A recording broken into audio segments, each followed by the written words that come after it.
Hey, what's up guys, this is DarkArmedDuelist, and today we're going to be doing a Drytron deck profile. So I'm really excited for this one because this deck is a deck that I have been looking forward to for a very long time to come out, because I knew a long time ago that this deck was going to be meta with the consistency that it had along with playing Benton. Benton is an insane card in this deck, and then it's just an amazing deck to play around with. It's super fun to play with, and it's insanely good and consistent. It's insanely consistent. So without further ado guys, don't forget to like, comment, subscribe, hit the bell next to you, become part of the notification squad, and definitely check out the Patreon down in the description below where we have all those awesome rewards you guys like, getting your name description for every single video, getting assigned cards in the mail, or even getting to request a deck profile every single month to your patron along with test hands. So without further ado, let's get straight on into this. So first off, we're going to be playing 3 copies of Drytron Alpha. Drytron Alpha is a really amazing card in the deck that has the following effect. It cannot be normal summoned or set. It must be special summoned by the effect of a Drytron card. And you can treat one other Drytron monster or a ritual monster from your hand or field to special summon this card from your hand or graveyard in defense position. And if you do, you get to add a ritual monster from your deck to your hand. Now, all of your Drytrons share the ability that they cannot be normal summoned or set. They must be special summoned by the effect of a Drytron card, and then you contribute another Drytron or a ritual monster special summon them in defense position, and then you get a following effect, where this one just gets you the ritual monster from your deck to your hand. And then they also share the ability that you cannot special summon monsters except monsters that cannot be normal summoned or set the turn you activate this effect, which is a pretty good effect to be able to kind of counterbalance the deck. We then play 3 copies of Zeta. Zeta is really good in the deck too, because it has the ability to be able to add 1 ritual spell from your deck to your hand. So basically you're playing the ritual monsters and ritual spells that are going to add you those cards from your deck to your hand. We then play 2 copies of Delta. Delta is really good too, because it has the ability to be able to, if this card is special summoned from your hand or graveyard in defense position, then you can reveal a ritual monster or ritual spell in your hand. If you do, you get to draw a card, which is pretty good, just to be able to net you another draw to get you a +1. Now this deck does a lot of +1s and kind of helps you wing through the deck to be able to get a lot of plays. We then play a single copy of Gamma, not Psyframe Gear Gamma, but actually Drytron Gamma, and it has the ability that if this card is special summoned, then you can special summon 1 Drytron monster with 2000 attack from your graveyard as well, which is pretty good to be able to just get you an additional monster. But it's easy to get your Drytrons out of the deck to be able to just special summon them with cards like Nova and a bunch of other cards that you play in the deck. So this card is really easy to get out and has some amazing effects. So basically just about every single Drytron build that you're going to see, and every single Drytron build that I have played against, you're going to see basically this lineup of 9 Drytrons, because this is the most consistent and accurate way to play the deck. We then play 3 copies of Herald of the Orange Light. Herald of the Orange Light is a amazing hand trap that has the ability that when your opponent activates a monster effect, that you can quick effect send this card to the graveyard and another fairy monster from your hand to negate the effect and you destroy that card, which is a really amazing effect. That card can be searched from your deck to your hand with stuff like Eva, and it's just an overall really good card. We then play a single copy of Cyber Petite Angel, because if this card is normal summon, you get to add a Cyber Angel monster from your deck to your hand, which is going to be the big effect of this card, to be able to add stuff like your Cyber Angel Benton or Natasha from your deck to your hand. We then play a single copy of Eva. Eva is an insanely good card in this deck because it has the ability that this card is sent to the graveyard. You can banish up to 2 light fairy monsters from your field and or graveyard and add the same number of level 2 or light fairy monsters with different names from your deck to your hand, which is usually going to be the Cyber Petite Angel and the Herald of the Arclight that you're going to add from your deck to your hand. And then you manage any 2 light fairy monsters, which is usually going to be 2 Bentons that you're going to be banishing from the graveyard.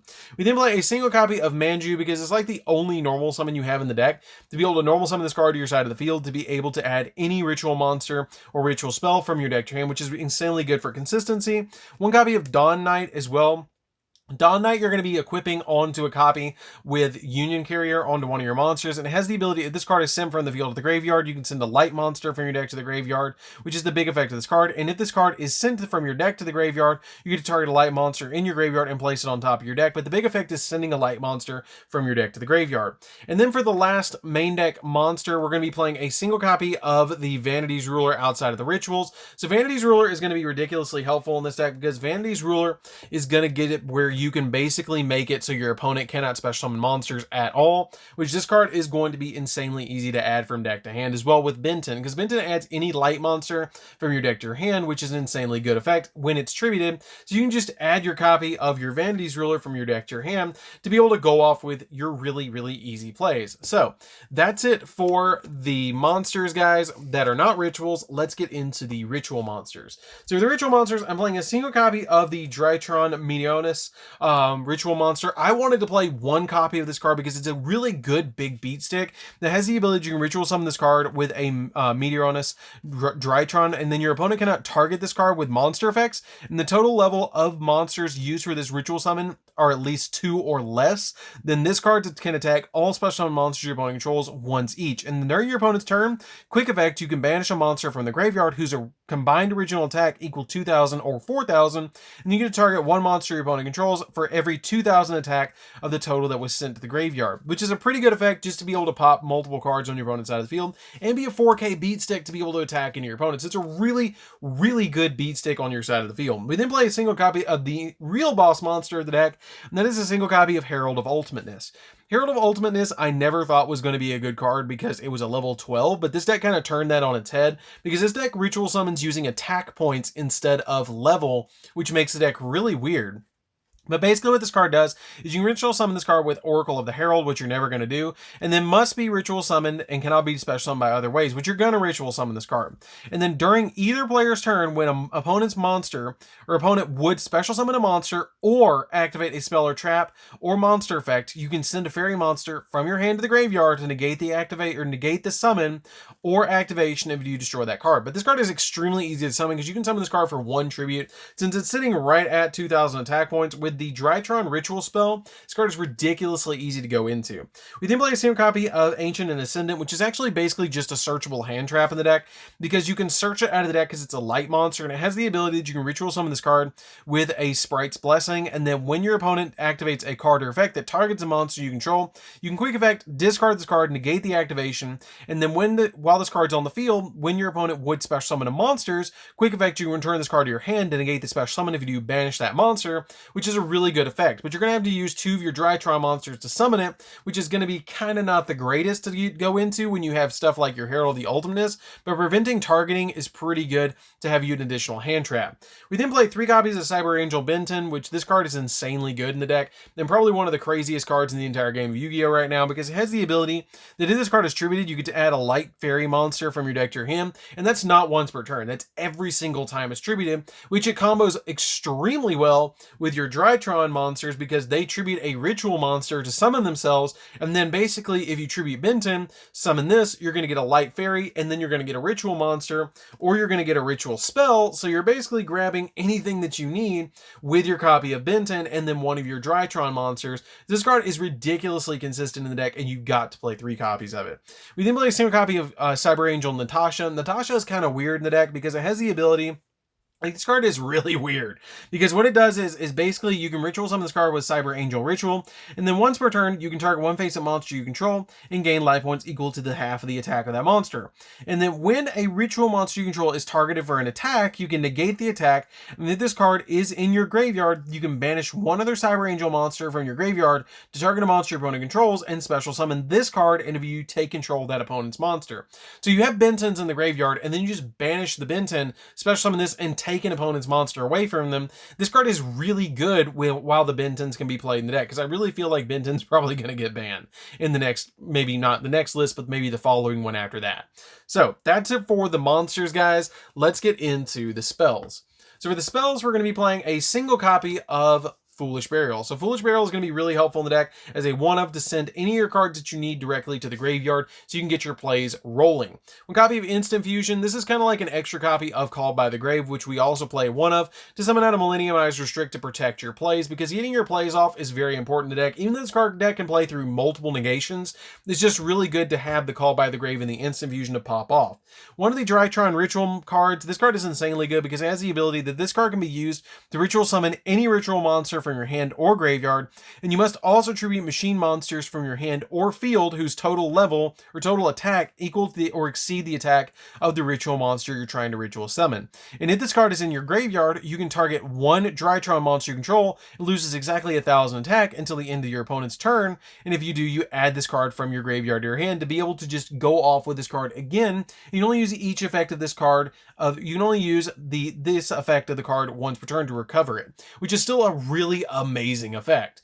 We then play 3 copies of Drytron Nova. Drytron Nova is basically quick launch. If you guys have ever played Rockets, basically what this card does is it lets you special summon a Drytron monster from your deck but destroy it during the end phase, and you can only use the effect of Drytron Nova once per turn, and you cannot special summon monsters except monsters that cannot be normal summoned or set during the turn you activate this effect, which is not that big of a deal. Basically saying special summon ritual monsters. We then play 3 copies of Fafnir. Fafnir is really good as a ritual or as a field spell because it has the ability that when this card is activated, you can add any Drytron spell or trap from your deck to your hand, which is basically like playing 9 of every single Drytron in the deck, because with Nova and this, you can add this to hand or activate this, get Nova, activate Nova, get any Drytron you want from the deck, and then pop off with the rest of the deck, which is super, super good to be able to help the consistency of the deck. Fafnir is like one of the best consistency cards in the entire deck to be able to add those cards from your deck to your hand.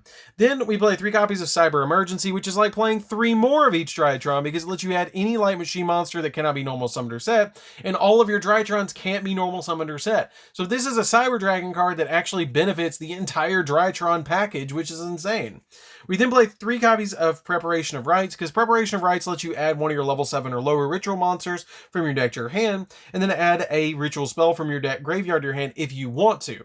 So basically this card searches your Benton for free, and then lets you pop off with Benton by tributing it with your Drytron monsters to just go in for all sorts of different crazy plays, but you need to play this card as a 3-up to grab the Benton from your deck to your hand. So that's it for the main deck, guys. Let's get into the extra deck. So for the extra deck, we're going to be playing a single copy of Herald of Mirage Light. So Herald of Mirage Light is one of the best cards in the entire extra deck because it has the ability that when a spell, trap, or effect is activated, you can quick effect send a fairy monster from your hand to the graveyard, negate the activation if you destroy it. And if this card in your possession is sent to the graveyard by an opponent's card, either by battle or by card effect, you can add up to 2 ritual monsters or ritual spells with different names from your graveyard to your hand, which can be Benton and Medionis, or it can add any of your other ritual monsters that you need.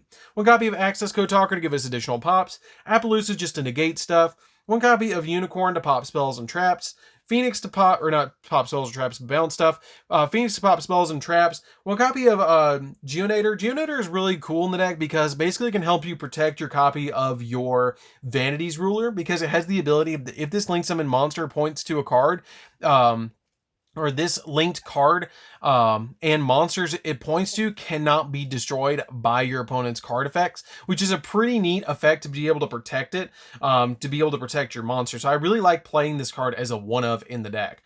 We then play a single copy of Union Carrier. Union Carrier is really neat in the deck because it has the ability to be able to equip the Dawn Knight to one of your monsters, and then when Dawn Knight's sent to the graveyard, it then sends another light monster from your deck to the graveyard.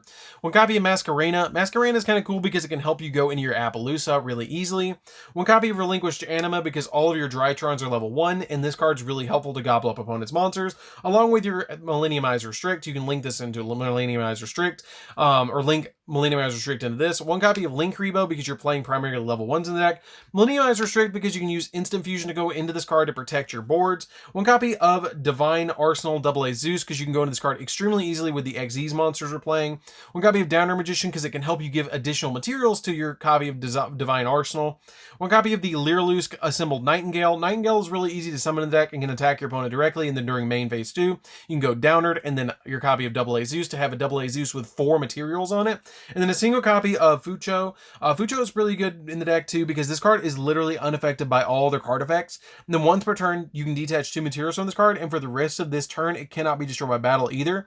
And you take no battle damage from battles involving this. So if you need to, this card can stall out you a game because you can put it in defense position and then detach both the materials during your opponent's turn. It's unaffected by everything, and it can't be destroyed by battle. So it's basically you're just sitting on this card and your opponent's like, nah, I can't get through it. And then you go into your turn and then you pop off again with all of your Drytrons, which is really cool. cool. So that's it for the deck, guys. I hope you did enjoy it. It's what I've been playing online a lot recently to be able to win like every single game that I've played. And it's a really fun deck to play around with. I highly recommend you guys haven't tried this deck. You definitely should. It's a little bit expensive and it's going to be eventually probably tier 0 if they don't hit Benton, because this deck is insanely good. So anyways, guys, this is DarkArmedDuelist. Don't forget to like, comment, subscribe, hit the bell notification, come part of notification squad, and definitely check out the Patreon in the description below. And we'll see you guys in the next video. See you later, guys.